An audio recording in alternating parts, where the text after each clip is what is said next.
So, I've been sick all week, so sick that the only thing holding me together has been Dayquil and sheer spite kind of sick.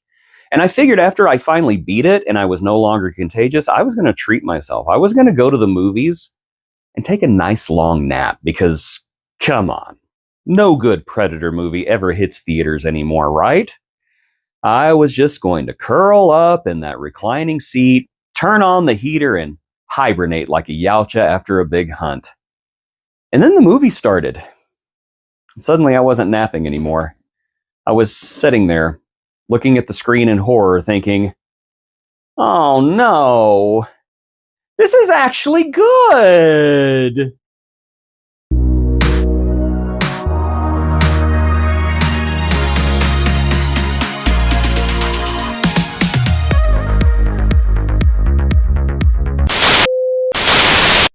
So it goes like this. A young predator gets absolutely yeeted across the galaxy and crash lands onto one of the most dangerous worlds this side of Alabama. He's got to fight his way through monsters, mutants, and mayhem and something that refuses to die. Like a Fast and the Furious sequel.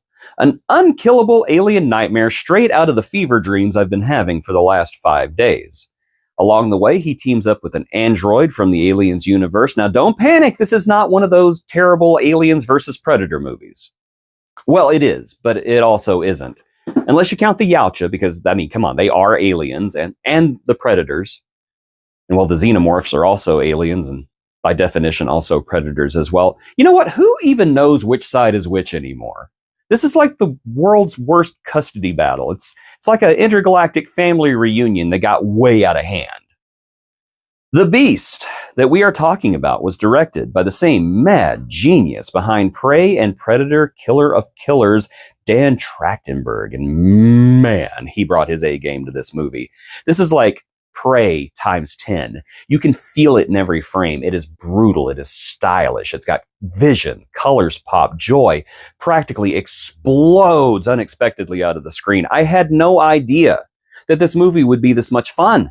I didn't know it would be this goofy and still works. There are moments whenever I was watching this movie, it was like watching a friend set himself on fire on top of a hotel and then dive straight into the swimming pool. And my thought was, wow, are you okay? That was awesome, but are you okay? It looked really cool. Do it again. And the real gamble to this movie is making the Predator the main character. That's risky. Because when you make the Predator the protagonist, you risk demystifying them. You start to humanize them. You make them relatable. And do we really want that? Turns out, yes. Yes, we do. Because this movie works. I wasn't expecting to care this much. I was fully ready to roll my eyes a little, have a good time, and move on with my life. But I actually cared. I cared about this big, ugly, moody space crab in armor. I cared about his journey. I cared about his weird robo buddy and their awkward, almost friendship. I cared about the world, the lore, the stakes, because it's all fantastic. We learn more about the Yautja culture than ever before, the way they earn their marks, what honor actually means to them, familial bonds, both good and bad. The filmmakers found an absolutely brilliant way to get around having a PG-13 movie and still have gratuitous violence. It is still vicious, but it's done so cleverly you'll be halfway through a fight scene before realizing you haven't seen any red goo the entire time. Is it a loophole? Yes. Is it an effective loophole? Also, yes. And I have to heap massive praise on the Predator actor, and I hope I pronounced this correctly, Demetrius Schuster Koloamtangi. My apologies if I got that wrong. And the effects team, who melded together in some kind of weird Dragon Ball dance and created an absolutely amazing digital performance. And I know it was not all digital. There was definitely some digital touch-ups to the face, but this character is so expressive despite the fact that he's alien and has a weird, mouth. You could always tell what he was thinking. You could always tell what he was feeling. You got on his side because of the look in his eyes, the anger, the fear, everything. Was he demystified? Yeah. Am I sorry? Nah. Also, major props to Ellie Fanning playing both the synth companion and the main villain, two wildly different performances. One soulful and eerie, the other completely unhinged, and she nails both. Now, one thing that I enjoyed most about this movie is that if you would have told me about it ahead of time, that this movie never loses sight of how fun it is, that this is not grim and gritty science fiction. This is high intensity, colorful, and at times goofy as hell action adventure science fiction comedy, I would have said you were crazy.